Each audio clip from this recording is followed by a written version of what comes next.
Sure. Over to you, Leo, for your final case study. Got it. Thanks so much.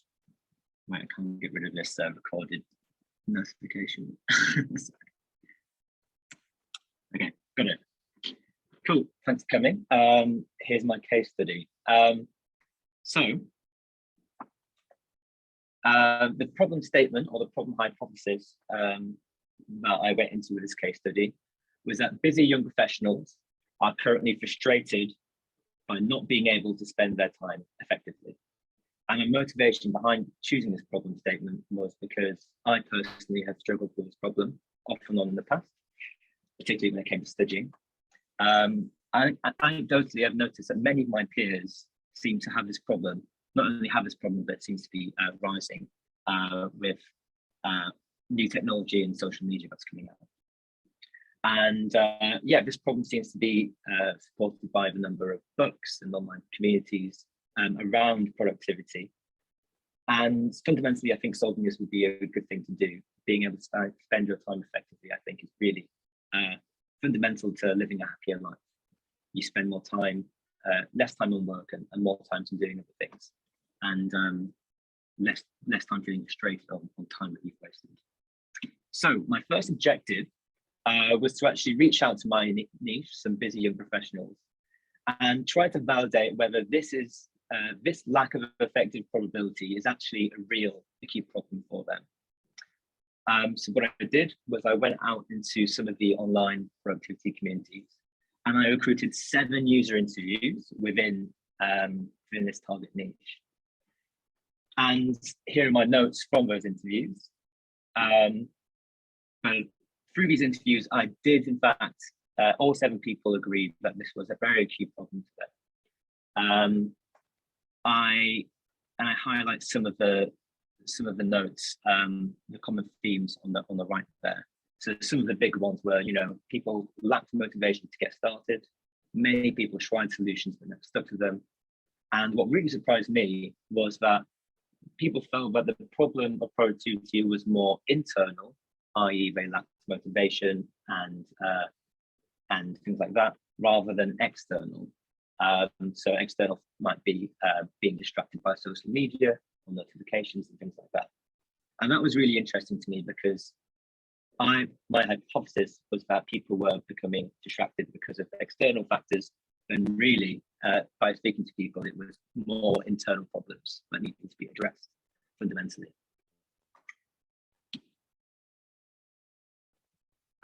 So my next step here was to try and establish a minimal viable offer and a solution to go along with it. So what is a minimal viable offer?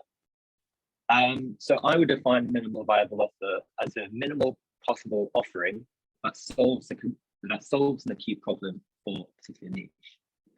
So my first step in trying to establish a minimal viable offer was to look at the problems that I summarized from my user interviews and trying to flip those around into opportunities. So for example, the problem that people have a lack of motivation to get started, flip that into an opportunity. That becomes an opportunity to understand and deliver what inspires motivation. So my second activity in trying to establish a minimal viable offer, I conducted a blue ocean strategy canvas. And what this means is I have compared other applications, products within the productivity space, and I scored them 0 out of 10 for various different qualities that they bring. For example, some of these products integrate with your calendar, some of them track and analyze online activity, some block certain websites to make you more productive. But looking at the competition, I realized that a lot of these companies were really addressing the external problems of productivity. They were making sure you didn't go on websites that weren't effective. They were telling you how you're spending your time, but blocking out notifications. And I noticed that not many, or not at all really, were actually trying to fundamentally change the internal problem of productivity. So the combination that many users were saying that the problem is more internal versus external, combined with the fact that not many applications were providing solutions in this space. And that gave me a little bit of focus in establishing the MBO. But I was going to try and create an offering that would fundamentally change people and address what was really at the root cause of problems when it comes to productivity. And from those two things, I came up with the following minimal viable offer hypothesis, and that is, we help busy minds become highly effective by reprogramming your brain to love work and hate distractions. You'll see I moved away from busy young professionals and changed that to busy minds to target my niche, because I really think from speaking to people and looking around, this really affects everyone. And people definitely identify with being busy minds. Everyone wants to become highly effective, and reprogramming your brain becomes an appealing aspect, considering that many people try to solve this problem and never stick to it. So if something can really change the way they think and reprogram their brain, that's something that really seems to resonate with people. So that's my MBO hypothesis established. What I would normally do here would be to validate that MBO with my users. However, in this case, since the MBO was relatively vague and the number of possible solutions were huge, I decided that it would be good to think of a solution and validate the MBO and the solution at the same time. I didn't feel that if this particular MBO, people could faithfully sort of validate whether that's valuable without knowing how it actually works in this case. So in order to bring together a possible solution, I workshopped with around 8 senior product managers, and together we came up with around 20 different possible solutions that would fix or address this MBO.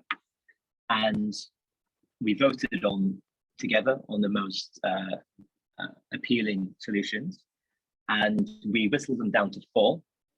And you can see them in my lean canvas on the left-hand side of the slide. And this lean canvas attempts to score these features on how impactful they are and how much effort they would take to implement. Obviously, the higher the impact and the lower the effort of the proposed solution, the more worth it is doing as soon as possible.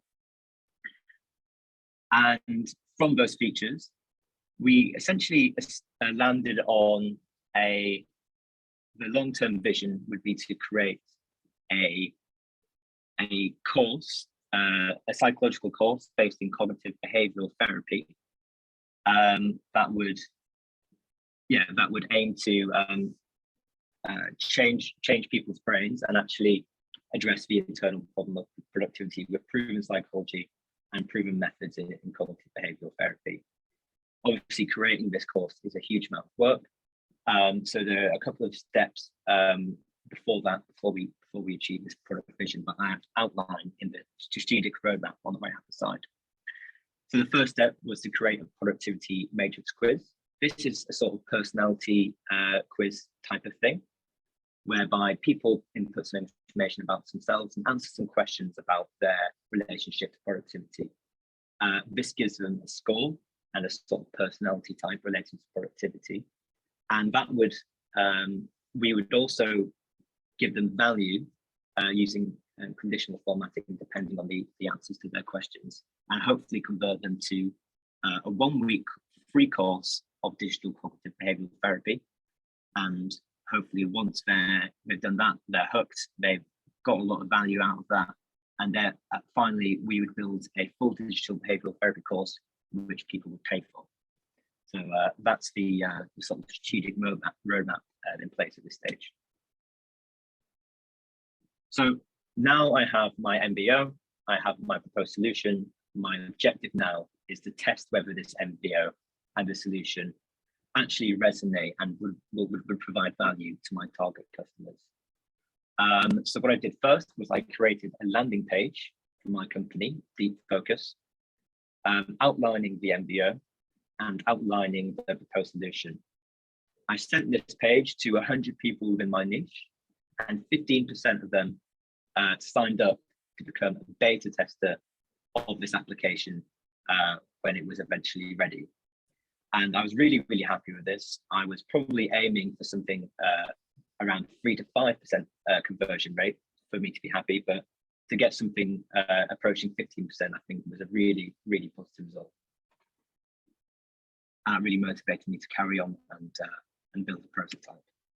And yeah, I also, as well as validating the MBO solution, I sort of mapped out a customer journey map with a group of senior product managers to go through some of the situations that customers find themselves in and how that interacts with our products. So I validated the MBO and the solution with my niche, and I validated a customer journey map with experienced product managers. And again, just to recap, this is the, because of this conversion rate and because I've tested the suitability and customer journey with experienced product managers, at this point, I felt I had a validated product vision. Again, just to recap, we help busy minds become highly effective by reprogramming your brain to look work and hate distractions. And this is meant to be a video, but never mind, it's not. So my objective after this, now that I have an established MBO. Sorry to interrupt. Usually, if you click to the one more, like as if you're going to the next slide, that's it. Yeah, I've got a GIF here just showcasing some of the kind of questions here. So my next objective was to establish product market fit, and to do that, I created a no-code prototype. I created the productivity matrix quiz that I discussed in my strategic roadmap previously. And again, what this does is the user inputs some information about themselves, and they answer some questions about productivity, and they end up with 3 possible outcomes, sort of if they have some severe problems, moderate problems, or mild problems with productivity. And throughout the quiz, we use conditional formatting to provide value to people and reassurance depending on the answers that they chose. For example, when people answer that they have trouble starting work, we have a little screen explaining why that is, and hopefully the idea here is that we release value throughout this product, and by the time they get to the end of the quiz and they see their sort of personality type, they'll be more engaged, they'll feel have more value received, and they'll be more willing to progress into the course and eventually pay for the product. So I built this no-code prototype type form, and I tested it with 6 beta testers. And these were the results. I'll just rush through these, running out of time. I was very happy with the results. 2 people out of 6 said that they'd be very disappointed if this product is no longer available. When I asked people who would be impacted by this product, a lot of people just said anybody. It was kind of, some people said people with ADHD, but really this is something they felt this is something for everyone. People liked the fact that it was varied, it was interactive, conditional outcomes, and sort of value screens throughout the prototype. And the things to improve were just to create the course. I think people were quite keen to see what was to come after this. So yeah, my roadmap in the short term would be to keep establishing this product market fit. I'm going to try and recruit more beta testers for this type form survey, and keep validating my hypothesis there and tweaking it. Eventually, if I have enough validation, I would eventually create the first week of the course and run the product market fit engine through that as well. So yeah, longer term, create the course, and eventually, create the first week of the course. Once I've validated that's useful, create the full course, and eventually, even a few years down the line, we could see this expanding into a social media type community for people who are focused on productivity. So yeah, here are some of my principles that I take into account when conducting this case study. I really feel that what users do, i.e. signing up, paying for things, is more valuable than what they say. Sometimes it's hard to know what is objective feedback and what is someone trying to not make you, please you as a product manager and not cause any offense. I really value data. That being said, I value data and opinions. I think opinions are data in a sense, and should be taken at face value as well.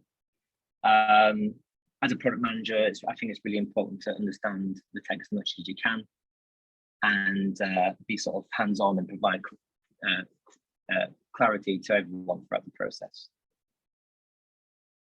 And yeah, this is the process that I just took you through. Ideate, validate the MBO, prototype, test it, learn, start again, and just keep going until putting more effort and more investment into the prototype, the more feedback I get from people.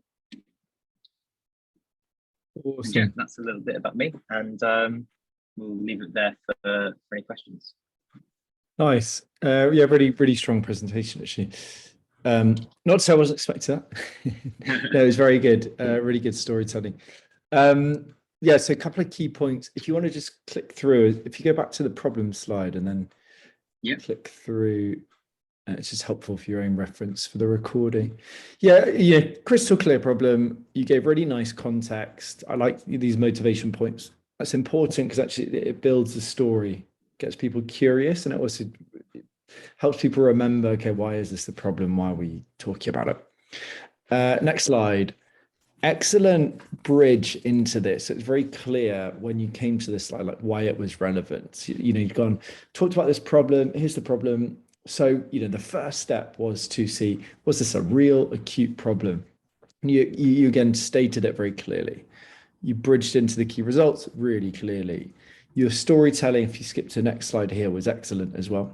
It was clear, like some people will go like, okay, here's the all my notes from the discovery call, or just click and show it, and it's like, oh, what is this? Nobody would have an idea. You were good at it. You said, here are my notes. All 7 people agreed with the core hypothesis. Here were some common themes. For example, common theme 1, common theme 2. And a very clever thing to do, which you should always do with discovery work, you showed the value of discovery. You said, look, here was something really interesting that was different from our original hypothesis, and then gave an example. What are you doing there? Firstly, that's a really important learning for everybody to understand. Secondly, you're showing to people listening, like, this is why we go and put the work into doing discovery, because, hey, originally we would have gone over here and that was the wrong direction, and we've changed course and we're moving in the right direction.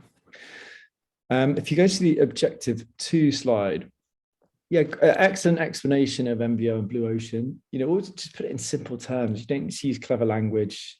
You did it well, is my point. Simple explanations, plain English. You gave some examples. You showed your logic of, okay, so from this, the discovery work I did from the Blue Ocean, that's helped me focus in on what seemed to be important here. Onto the vision slide. Again, excellent. Everything was crystal clear in this case study. Good explanation. What are the key elements? Why have you put things in bold? Very clear, very important. Write this slide because this is going to inform what people work on. Imagine you're more senior. You're going to be passing this off to a product manager or even a director. So the few things that really matter are around the vision and how you communicate that, and being, very clear to them, like, why is highly effective so important? Why is reprogramming your brain so important? So you've really got the foundation there for being a really strong leader. If you go to the next slide, only mistake of the presentation, you referred to lean canvas. Sorry, this is just a prioritization matrix, right? The lean canvas is what we use to map out the key hypotheses and assumptions around this as a business. Right. These are just solution ideas. Okay. Really important. because also, if you think you're pitching an opportunity to stakeholders, they need to know that you're thinking about revenue, you're thinking about cost, you have an understanding of what might that team look like, right, based on what's involved, acquisition channels. So what is this as a business, rather than just thinking about individual features? Really important, again, because businesses have to make money, right? Products have to make money. You have to think through all these risks, but also for you personally, it just shows a higher level of maturity, right? It shows you understand that we're not, product's not just about a feature, it's about the all of the building blocks involved. Onto the solution. Sorry, a final point on that actually, but strategic roadmap was good. Very clear explanation. I loved how you said, we're not going to jump to the course because that's a load of work. So we said, how do we sort of provide value early and quickly? Excellent. If you go to the MBA side, yeah, great conversion.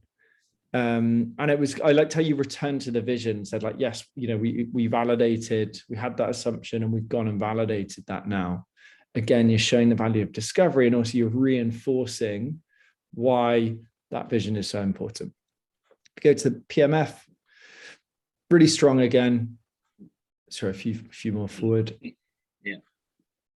If you go to the PMF engine, yeah, really good results and nice insights. You could see how, if you take this forward, you could hone in just on ADHD as a market, for example. Are they easier to find than just that broad group of people that are distracted? Are they the ones with the most acute problem? What else I write? Yeah, and obviously, getting 6 people is great, because the more repetitions you get, the more you sort of see the value, and obviously the better you get with these kind of processes. Why is that important? Because you should be, particularly this, you should be doing this regardless of company or product size or stage, anything, right? This is a really key way of tracking product success. Yeah, and then just zooming out, Leo. Yeah, I thought just very strong performance over the 8 weeks. I think you picked a really hard niche that needs a really unique insight, right? Because everybody has this problem, yet nobody's solved it. So I thought that was great. And I think actually, if you carried on working on this as a side project, keep driving towards that even more unique approach to this. And I gave the example of, I don't know if you'll remember it, Amy, right? Rethinking how we do time, to-do lists and calendars, completely rethought that, and they're really growing at the moment. Presentation skills were very strong. I think, broad feedback, the only specific thing I think is, you seem to have all of the foundations. Obviously, I don't see, how do you interact with your team, but I suspect from this and how I've seen you interact with others, you're good at these things. So I think you seem to have all of the foundations. I think you're maturing well.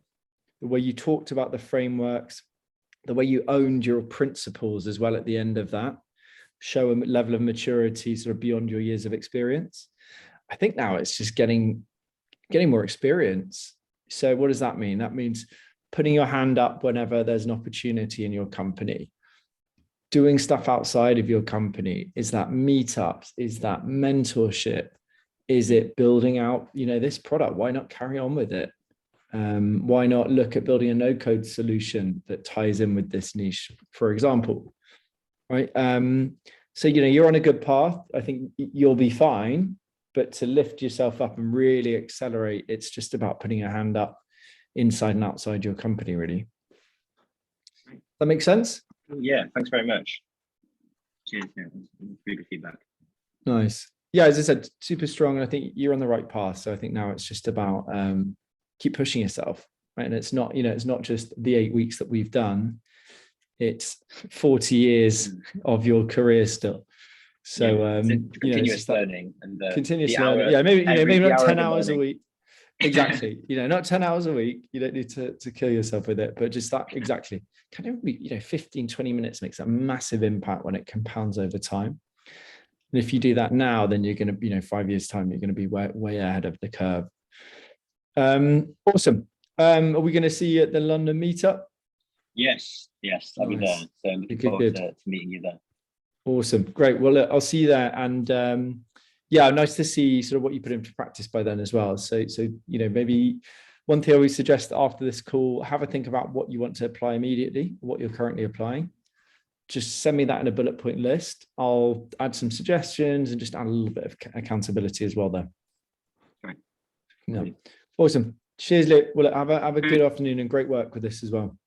Cheers, Henry. Thanks again. See you soon. Speak soon. Cheers. Bye-bye. Bye.